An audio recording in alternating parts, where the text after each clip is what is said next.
It's not like the Yankees for me, but I don't like the Bills. Right. But I respect teams like that. I respect City. There's no reason for you to hate us because you've been destroring us for 20 Well, it's about years. to end. It's about to end. Who gives a fuck? Yeah, I mean, I do. I'm trying to what you learn in the game. I'm saying I respect. I'm trying to be Johnny fanboy over here. What I'm trying to tell you is that I went up during halftime, and I think they were down. Oh, okay. They were down. And so people are in a shitty mood. And I'll never forget that I went up there thinking I was going to be the Captain Kirk of the Enterprise. And it was the longest 25 minutes of my life. I mean, guys, it was just think of getting punched in the face for 25 minutes. I can't even imagine that. And it was the Dallas Stars series, too, Game 5. And I'm thinking, I'm going to walk off and get fired. He's going to call Yoda. This is the end of my Yoda career. That's big, too. You know, this is, when you're a feature act and you're making $400 or $500 a week, Yoda keeps you in pork chops. And I walked off, and a couple people clapped, and a couple people said, "Thank God." And I remember wanting to kill myself. But Liederman came up to me and said, "Good job, man. You didn't get anything thrown at you." Yeah. I was going to just say, it's like, they didn't leave. He goes, "You did a great job." Yeah. I go, "Are you fucking nuts? I feel like death right now." He goes, "Hey, could have been worse. You could have been getting stitched up right now." Yeah. Oh, my God. They didn't laugh because they couldn't laugh in those moments, but they were polite about it, at least, because they enjoyed you. And right away, now let's go back to 10 years later and me watching Bill Burr in Philadelphia. Oh, okay, yeah. You follow me? And I'm like, oh, thank God somebody else went through that. 'Cause, like, I was getting a couple boos and... Did they keep the TV on behind you on mute? Because I would worry about that. Like, they're very polite. Am I missing the game? Yeah, they kept it on mute. Fuck you. Mute. They don't fucking mute anything. Oh, no. God. Oh, yeah. Thankfully, when I started comedy, the Sabres had just, I remember the first couple years, I'd be so pissed at the Sabres because, you have your sets during the week, and you're like, no one's going to fucking come. There's a fucking game tonight.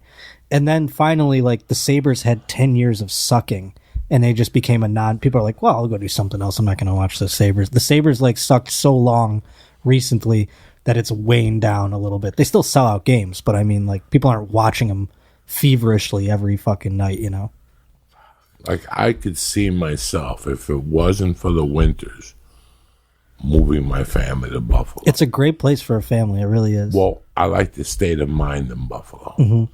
I met a lot of good people from Buffalo. I mean, when I went to Boulder, the people I ran with were Buffalo people. Yeah. I mean, and the guy would have Monday night football parties whenever Buffalo was gone, and you go over there. Dog, this is how you're going to know. His mother would overnight wick. Beef on weck. No, not the beef. He would cook the beef himself. The Kimmelwick rolls? She would overnight the Kimmelwick rolls. Nice. I mean, these guys were in. Yeah. And while they were watching the game, they would put the helmets on. And I still remember one Monday night where the kid kept jumping. Oh, wow. And he told them, don't jump. And the kid jumped and cracked his head open. They had an ice pack on the kid's head. Kid's bleeding. And the father's like, we're not going... Next time, don't jump. You're not going to the hospital till after the Bills game. Yeah. And the kid sat there with the ice pack and a towel. The mom was crying, pleading. Fuck him. I'm like, yeah, of course. This is something the kid was dumb. You should have waited the fourth quarter to bang his head. to bang his head.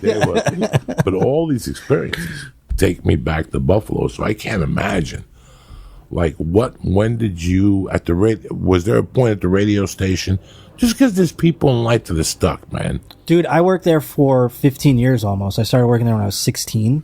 So I didn't know anything else, And I except for that time that I went to Cleveland, And I didn't know that. I was like, this is going to be my life. But then the jobs just started disappearing. There was no upward place to go. It went away. At first, it looked like the you know, when you first start at 16, you know, it was 2004 or some shit. And I was like, the sky's the limit. I could be Howard Stern someday. But then, you know, you started seeing like the nuts and bolts of this thing and it's going away or whatever. And like the jobs are getting paid less, etc.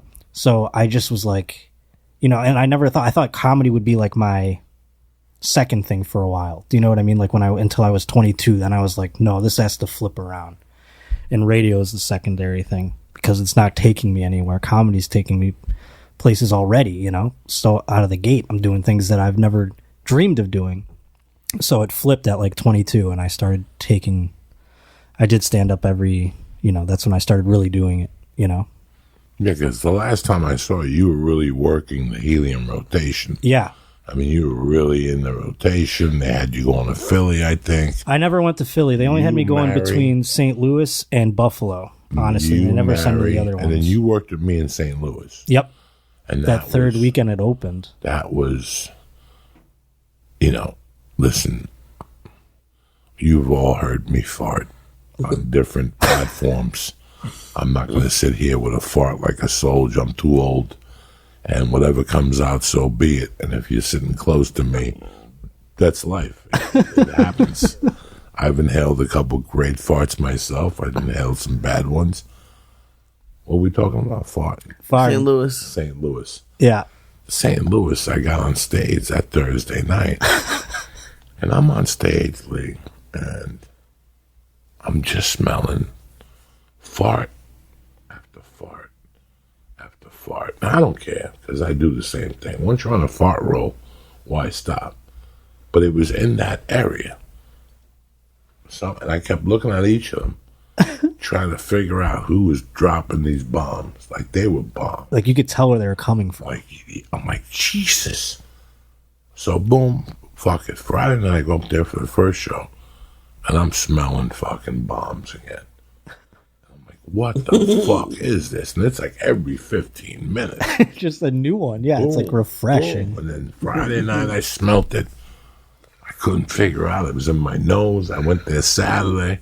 And Saturday, I started walking people. People were walking Saturday early. From the smell? Yeah, so yeah. I thought it was me. Yeah. Your heart breaks on stage. That's right, yeah, I remember. Get up. And next thing you know, fucking afterward, I go, bro, what the fuck? And they're like, every time you flush the toilet upstairs, they didn't know that when they rented the place. We're going in like fucking Marines, you understand me? Welcome to church, motherfucker.